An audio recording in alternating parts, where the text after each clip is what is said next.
ওং অজ্ঞানতিমিরন্ধস্য জ্ঞানাঞ্জনশলাকয়া চক্ষুর্মিলিतं येन তস্मै শ্রীগুরবে নমঃ।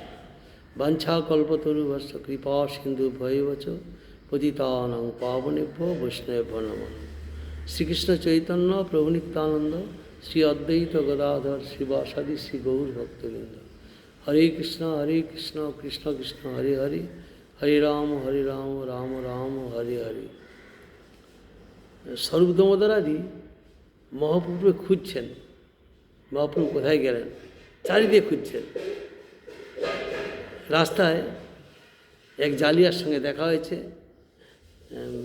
কাঁধে জাল নিয়ে আসছেন, হাসছে, কাঁদছে, নাচছে, গাইছে, হরি হরি বলছেন। এসব জালিয়ার চেষ্টা দেখি সবার চমৎকার। স্বরূপ গোসাই তারে পুছেন সমাচার। কহ জালিয়া এই দিকে দেখিলা একজন, তোমার এই দশা কেন কহ তো কারণ। জালিয়া কহে ইহা এক মনুষ্য না দেখিল, জাল বাহিতে এক মৃত মোর জালে আইল। বড় মৎস্য বলি আমি উঠাইলু যতনে, মৃতক দেখিতে মোর ভয় হইল মনে। জাল খসাইতে তার অঙ্গ স্পর্শ হইল, স্পর্শমাত্রে সেই ভূত হৃদয়ে পশিল।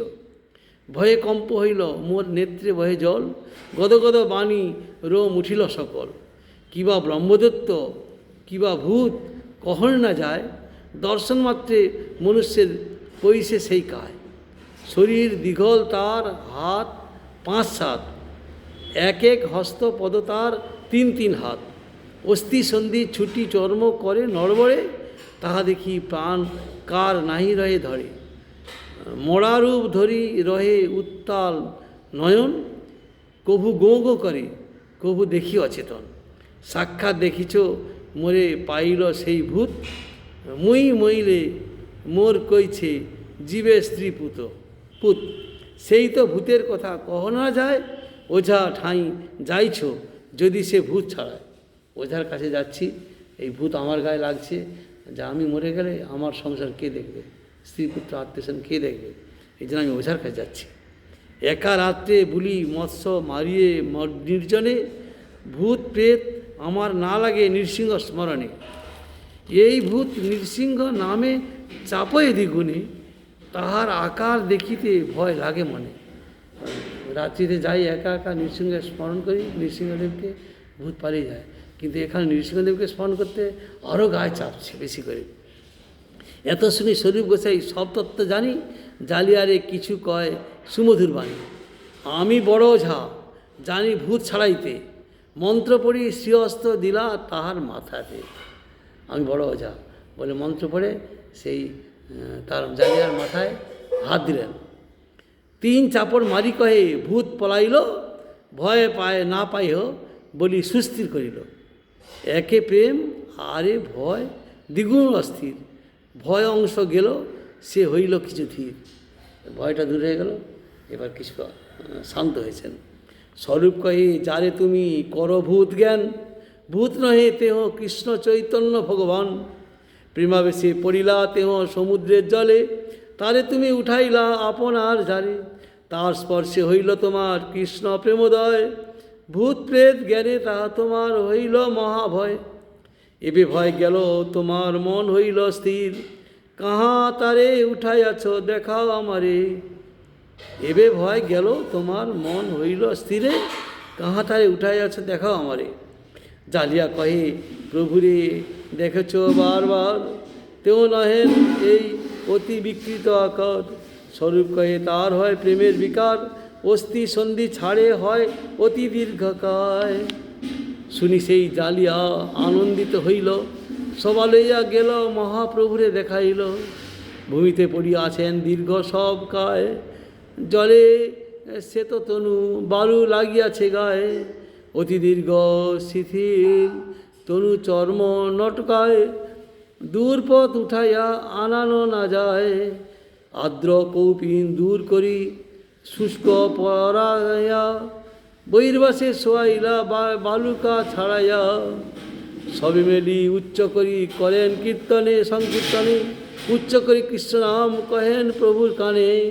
এবার সবাই ওই সেই বালুকনি ছাড়িয়ে এবার শুদ্ধ বস্ত্র দিয়ে উপরে নিয়ে এসেছেন বলি, এবার কানে কৃষ্ণ নাম করছেন উচ্চস্বরে সবাই।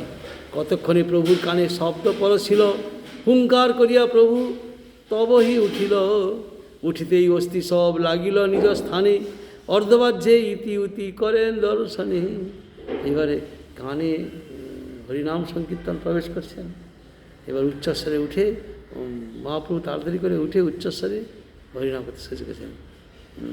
হুঙ্কার করিয়া প্রভু তবই উঠিল, উঠিতেই অস্থি সব লাগিল নিজ স্থানে। যেরকম অস্থিগুলো সব ঝুলে ঝুলে পড়ছিল সব ঠিক হয়ে গেছে। অর্ধবাহ্যে ইতি উতি করেন দর্শনে। এবার মহাপ্রভু দেখছেন এদিক ওদিক করে কী হলো।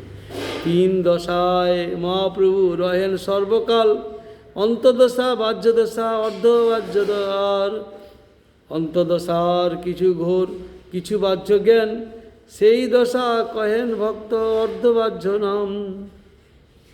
অর্ধবাহ্যে কহেন প্রভু প্রলাপ বচনে, আভাসে কহেন প্রভু শুনেন ভক্তগণে। কালিন্দী দেখিয়া আমি গেলাম বৃন্দাবন, দেখি জলক্রীড়া করেন ব্রজেন্দ্র নন্দন। কালিন্দীকে দেখে আমি বৃন্দাবন গেলাম, দেখি না সবাই জল খেলা করছে ব্রজেন্দ্র নন্দন কৃষ্ণ। রাধিকাদি গোপীগণ সঙ্গে একত্র মেলি, যমুনার জলে মহারঙ্গে করেন কেলি। রাধে গোপীগণ সহ কৃষ্ণ যমুনার জলে জল কেলি করছেন। ভগবান মহাপ্রভু বলছেন, তীরে রহি দেখি আমি সখীগণ সঙ্গে, এক সখী সখীগণে দেখায় সেই রঙ্গে। কি দেখাচ্ছেন? পত্রবস্ত্র অলঙ্কারে সমর্পিয়া সখী করে, সূক্ষ্ম শুক্ল বস্ত্র পরিধান। কৃষ্ণ লইয়া কান্তাগণ কইলা জলাবগাহন, জলকেলি রচিলা সুঠাম। সখী দেখো কৃষ্ণের জলকলি রঙ্গে, কৃষ্ণমত্ত করিবর, চঞ্চল কর পুষ্কর, গোপীগণ করি নিজ সঙ্গে।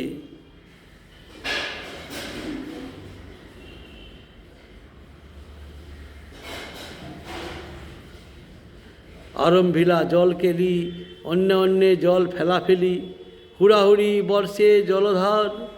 সবে জয় পরাজয় নাই কিছু নিশ্চয়, জলযুদ্ধ বাড়িল অপার। বর্ষে স্থির তড়িৎ ঘন, সিঞ্চে শ্যাম নবঘন। ঘন বর্ষে তড়িৎ উপরে, সখীগণের নয়ন তৃষিত চাতকীগণ, সেই অমৃত সুখে পান করে। স্থির তড়িতের ন্যায় গোপীগণ নবঘন শ্যাম কৃষ্ণকে জলবর্ষণ পূর্বক সেচন করিতে লাগিলেন। আবার শ্যামরূপ নবঘন পুনরায় গোপীরূপী তড়িৎগণের উপর জল বর্ষণ করিতে লাগিলেন, পরস্পর জল বর্ষণ করতে লাগছেন।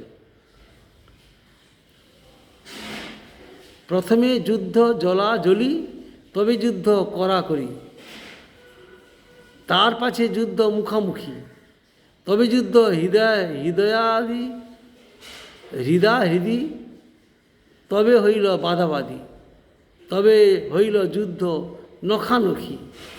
সহস্র করে জল সেকে, সহস্র নেত্রে গোপী দেখে, সহস্র পদে নিকট গমনে, সহস্র মুখ চুম্বনে, সহস্র বপু সঙ্গমে। গোপী নর্ম শুনে সহস্র কানে, কৃষ্ণ রাধা লইয়া বনে বলে, গেলা কণ্ঠলগ্ন জলে। ছাড়িলা তাহা যাহা অগাধ পানি। রাধাকে নিয়ে গেছেন, গলা সমান জল এসে গেছে, ছেড়ে দিয়েছেন। তেও কৃষ্ণকণ্ঠ ধরি ভাসে জলের উপরই, গজত খাতে জইছে কমলিনী। কৃষ্ণকে ছাড়ছেন রাধে, গলা ধরে রাখছেন, না ডুবে যাবেন তো। যত গোপ সুন্দরী কৃষ্ণ তত রূপ ধরি, সবার বস্ত্র করিলা হরণে। যমুনা জল নির্মল অঙ্গ করে ঝলমল, সুখে কৃষ্ণ করে দর্শনে। পদ্মিনী লতা সখীচয় কইল কারো সহায়, তার হস্তে পত্র সমর্পিল। কেহ মুক্ত কেশপাশ আগে কইল অধবাস, হস্তে কেহ কঞ্চুলি ধরিল। অঙ্গাবরণের জন্য হস্তরূপ পদ্মিনীপত্র, কেহ কেশ পাশ মুক্ত করিয়া অধবদন কল্পনা করিলেন, কেহ কেহ হস্তকে কন্দুলি করিলেন।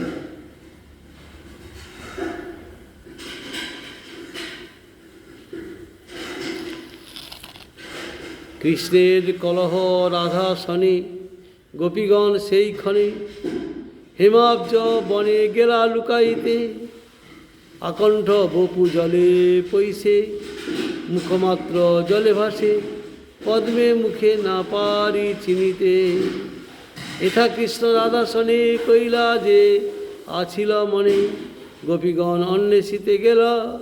তবে রাধা সূক্ষ্মমতি জানিয়া সখীর স্থিতি, সখী মধ্যে আসিয়া মিলিলা।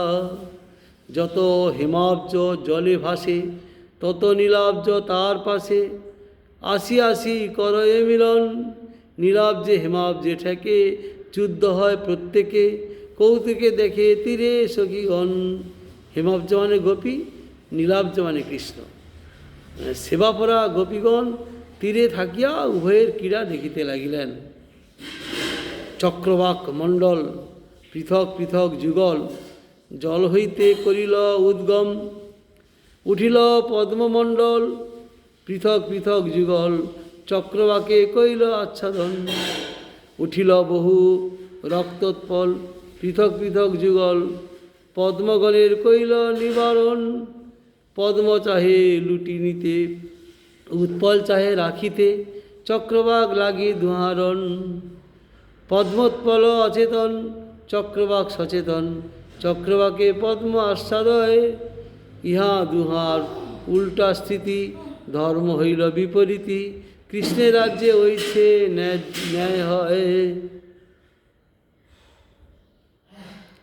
মিত্রের মিত্র সহবাসী, চক্রবাকে লুটে আসি, কৃষ্ণের রাজ্যে হইছে ব্যবহার। অপরিচিত শত্রুর মিত্র, রাখে উৎপল এ বড় চিত্ত, এই বড় বিরোধ অলঙ্কার।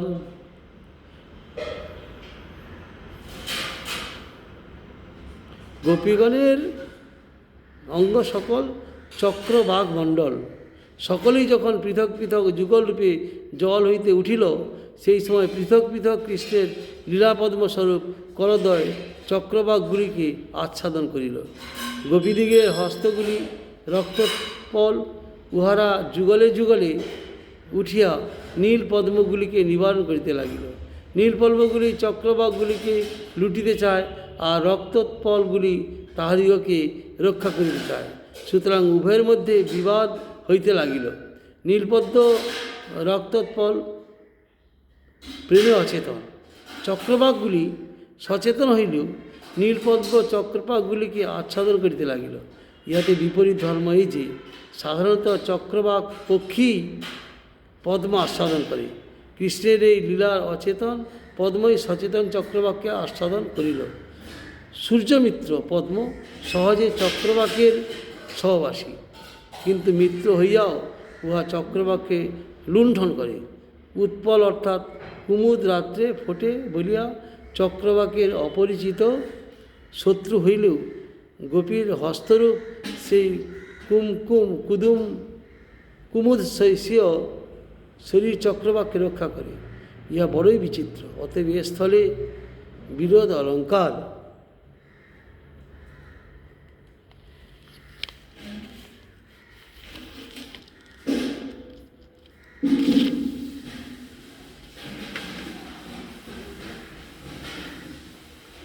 অতিশয়োক্তি বিরোধাভাস, দুই অলঙ্কার প্রকাশ করি কৃষ্ণ প্রকট দেখাইল। যাহা করি আস্বাদন আনন্দিত মোর মন, নেত্রকর্ণ যুগ্ম জুড়াইল। অতিশয়োক্তি উপমেয় পদার্থের পরিবর্তে উপমানকে অভিন্ন নিশ্চয়ে জ্ঞান ব্যবহার করা, তাহা অতিশয়োক্তি অলঙ্কার। মনে হয় নিচের এই দরজা খোলা হয়নি, যান খণ্ড হয়েছে।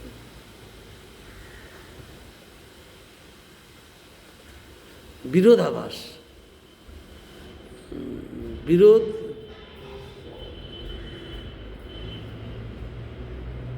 আচ্ছা, হইছে বিচিত্র ক্রীড়া করি তীরে আইলা শ্রীহরি, সঙ্গে লইয়া সব কান্তাগণ, গন্ধ তৈল মর্দন আমলকি উদ্বর্তন, সেবা করে তীরে সখীগণ। পুনরপি কৈলা স্নান শুষ্ক বস্ত্র পরিধান, রত্ন মন্দিরে কৈলা আগমন, বৃন্দাকৃত সম্বার গন্ধ পুষ্প অলঙ্কার, বন্যবেশ করিল রচন। বৃন্দাবনে তরুলতা অদ্ভুত তাহার কথা, 12 মাস ধরে ফুল ফল বৃন্দাবনে দেবীগণ, কুঞ্জদাসী যতজন ফল পাড়ি আনিয়া সকল। উত্তম সংস্কার করি বড় বড় থালি ভরি, রত্ন মন্দিরে পিণ্ডার উপরে, ভক্ষণের কম করি ধরিয়াছে সারি সারি, আগে আসন বসিবার তরে।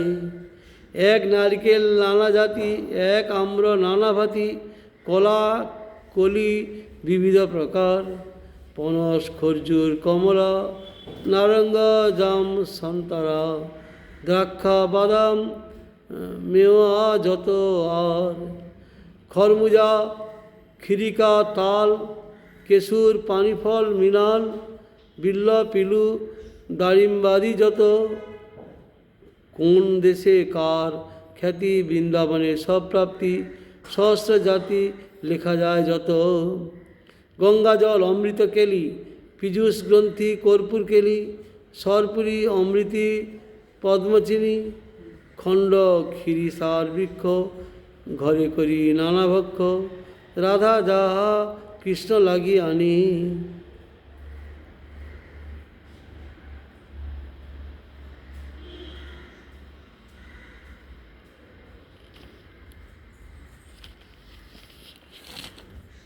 ভক্ষের পরিপাটি দেখি কৃষ্ণ হইলা মহাসুখী, বসি কইলা বন্যভোজন, সঙ্গে লইয়া সখীগণ রাধা কইলা ভোজন, দুহে কইলা মন্দিরে শয়ন।